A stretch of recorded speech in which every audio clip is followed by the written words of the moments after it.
Bangkit dan bercahayalah. Shalom jemaat yang dikasihi Tuhan.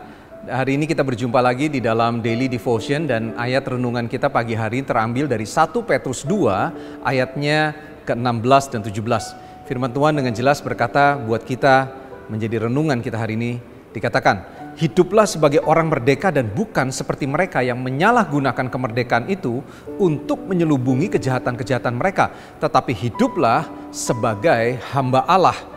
Dan dikatakan hormati semua orang dan kasihilah mereka semua. Saudara, ternyata ada dua tanda yang dikatakan oleh Petrus, surat Petrus ini saudara buat kita semua. Kalau kita sudah hidup sebagai orang yang merdeka, dikatakan ada dua tanda yang sangat jelas. Yang pertama, kita hidup sebagai hamba Allah. Dan yang kedua, kita menghormati dan mengasihi orang lain. Dan tahukah saudara, seringkali tentunya gampang untuk kita bisa menghormati Tuhan daripada menghormati atau mengasihi sesama. Banyak orang dia hidup katanya mengasihi Tuhan, tapi dia tidak berdamai dengan lingkungan di sekitarnya. Dan hari ini saudara, saya mau menyampaikan kepada saudara bahwa alasan ketika mengapa kita mengasihi orang lain itu ternyata penting.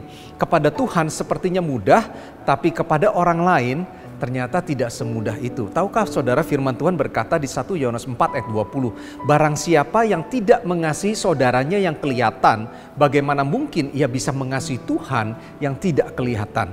Dan ini merupakan pesan yang penting. Terkadang kita diperhadapkan di lingkungan sekitar kita, ada orang-orang yang sulit, orang-orang yang nyebelin, orang-orang yang ngeselin, orang-orang yang membuat kita marah terus, bisa frustasi saudara. Lalu pertanyaannya, apa yang harus kita lakukan? Firman Tuhan dengan jelas menyatakan kepada kita, kalau kita sudah merdeka, kalau kita sudah dimerdekakan, maka bukan saja kita harus hidup melayani Tuhan, tapi kita juga harus berdamai dengan mereka. Dikatakan apa? Hormati semua orang, garis bawahi kata semua orang saudara. Berarti termasuk orang-orang yang menyulitkan hidup saudara, termasuk orang-orang yang nyebelin, termasuk orang yang ngeselin, termasuk gembala saudara, termasuk orang-orang rohani, bahkan orang-orang yang tidak rohani saudara. Hormati semua orang dan tidak berhenti di situ. Kasihilah saudara-saudaramu, takutlah akan Allah dan hormati raja. Ini merupakan sebuah paket saudara.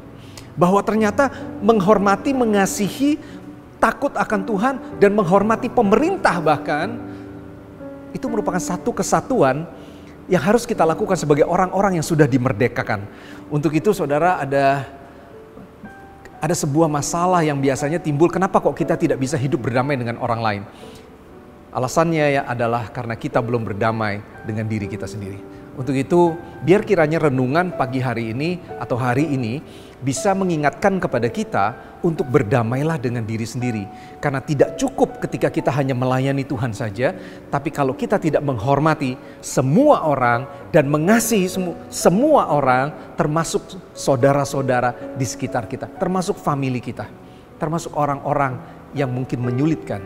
Untuk itu sebagai proyek ketaatan kita hari ini, karena kita telah diajar oleh firman Tuhan adalah berdamailah dengan dirimu sendiri. Buatlah sebuah doa dan komitmen untuk mengampuni diri sendiri, berdamai dengan diri sendiri. Lalu saya mau encourage saudara, saya mau motivasi saudara, ambil telepon, ambil WhatsApp, tulis teks, SMS, minta ampun, lepaskan berkat buat mereka yang mungkin hari ini masih merupakan menjadikan mungkin kekesalan di dalam hidup saudara. Lakukan firman Tuhan ini supaya firman Tuhan tidak hanya sekedar menjadi pengetahuan, tapi kita hidup terus bertumbuh di dalam menjadi serupa seperti Kristus. Mari kita berdoa. Kami bersyukur hari ini Tuhan sudah mengingatkan kami kembali. Kami harus hidup sebagai orang yang merdeka, yaitu sebagai hamba Tuhan. Tapi tidak cukup di situ, kami nggak cukup hanya melayani Tuhan saja. Kami harus menghormati dan mengasihi semua orang, termasuk saudara-saudara kami, termasuk keluarga kami. Artinya termasuk semua orang yang hari ini mungkin ngeselin atau menyakitkan hati kami. Dan hari ini kami ambil sebuah komitmen, kami harus berdamai, mengampuni diri kami sendiri. Lalu kami mengampuni orang yang bersalah kepada kami. Terima kasih Tuhan buat firman ini, biar melalui renungan hari ini kami bisa berdamai dengan orang-orang. Hari ini juga, kami gak menunggu besok, kami lakukan saat ini juga. Biar nama Tuhan ditinggikan, iblis tidak bisa ambil bagian melalui hidup kami. Terpujilah namamu, kami siap melakukan firman Tuhan di dalam nama Yesus. Haleluya. Amin. Tuhan berkati kita semua. God bless.